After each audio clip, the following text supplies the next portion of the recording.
ताल दिन भर एने ओने जो घूमे तो रही छे जो कुत्ता के पोजी करा के आ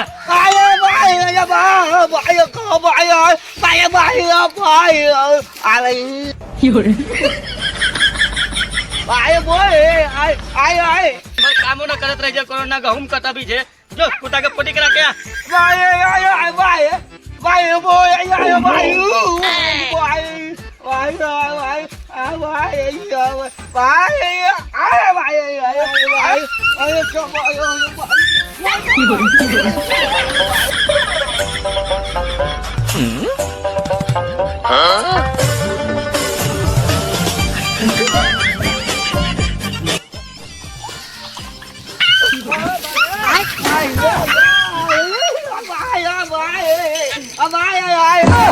बकलेलवा के कुत्ता चला बकलेलवा तो बांसे पे कुत्ता के टांग देले। अरे भाई कथी कहियो ऊ तो एक दिन माना साला बकरी के देले रहलियो का चराबे लाई तो बकरिया के ऊपर लटका देल की साला बकरिया मर गेले